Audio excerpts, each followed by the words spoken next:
Assalamualaikum warahmatullahi wabarakatuh.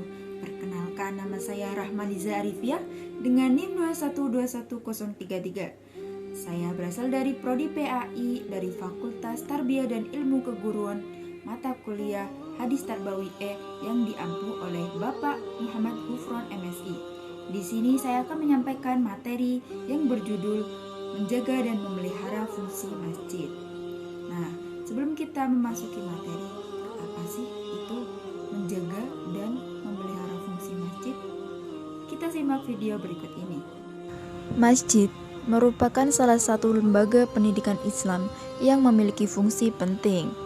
Di masjid inilah kaum muslimin dididik supaya memegang teguh nilai-nilai keimanan, cinta kepada ilmu pengetahuan, mempunyai kesadaran bersosial atau ukhuwah Islamiyah, serta merealisasikan ketaatan kepada Allah dan Rasul-Nya Shallallahu Alaihi Wasallam. A'udzu billahi minasy syaithanir rajim. Innama ya'muru masajidallahi man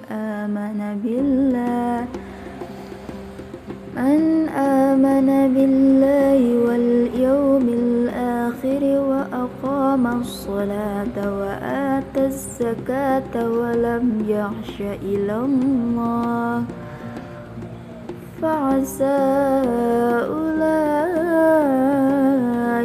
ay yakunu minal muhtadin. Artinya, sesungguhnya yang memakmurkan masjid Allah hanyalah orang-orang yang beriman kepada Allah dan hari kemudian, serta tetap melaksanakan sholat, menunaikan zakat, dan tidak takut kepada apapun kecuali Allah. Maka mudah-mudahan mereka termasuk orang-orang yang mendapat petunjuk. Shadaqallahul azim. Kemudian ada hadis yang mengatakan, sesungguhnya masjid-masjid ini hanyalah untuk tempat zikrullah, salat, dan qiraah Al-Quran. Hadis riwayat Muslim nomor 285. Pada masa Rasulullah Shallallahu Alaihi Wasallam, masjid merupakan pusat kegiatan keislaman.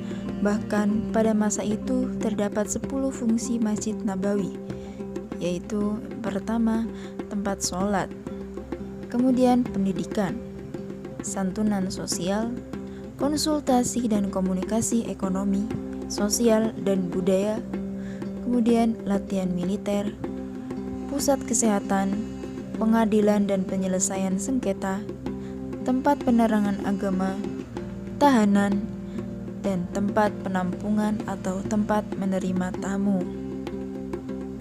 Selanjutnya ada macam-macam masjid. Yang pertama, ada masjid besar. Yang kedua, masjid elit. Yang ketiga, masjid kota. Yang keempat, masjid kantor. Yang kelima, masjid kampus.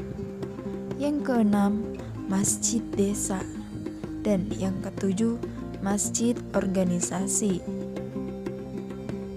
Setelah mengetahui tentang macam-macam masjid, kemudian ada fungsi dan peran masjid.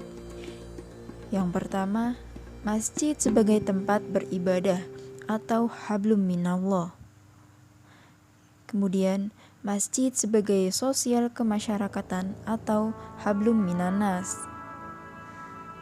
Kemudian, masjid sebagai tempat ekonomi. Kemudian, masjid sebagai pendidikan, dakwah, politik, dan kesehatan. Jadi, kesimpulannya, pada masa sekarang, masjid semakin perlu untuk difungsikan, diperluas jangkauan aktivitas dan pelayanannya, serta ditangani dengan organisasi dan manajemen yang baik. Tegasnya, perlu tindakan mengaktualkan fungsi dan peran masjid. Meskipun fungsi dan peran utamanya sebagai tempat menegakkan sholat, namun masjid bukanlah hanya tempat untuk melaksanakan sholat saja. Akan tetapi, banyak sekali fungsi-fungsi dan peran masjid untuk kehidupan manusia lainnya. Maka dari itu, kita harus bisa memanfaatkan masjid sebaik-baik mungkin agar supaya masjid itu tidak kehilangan fungsinya serta menjaga masjid dari hal-hal yang tidak dibenarkan dalam syariat Islam. Gunakanlah masa mudamu untuk memperoleh ilmu. Jangan mau terpedaya oleh rayuan menunda-nunda dan berangan-angan panjang. Sebab setiap detik umur yang terlewatkan dari umur yang tidak akan tergantikan. Oleh Kiai Haji Hasyim Asy'ari. Nah, itu saja yang dapat saya sampaikan. Kurang lebihnya mohon dimaafkan. Wabillahi taufiq wal hidayah. Wassalamualaikum warahmatullahi wabarakatuh.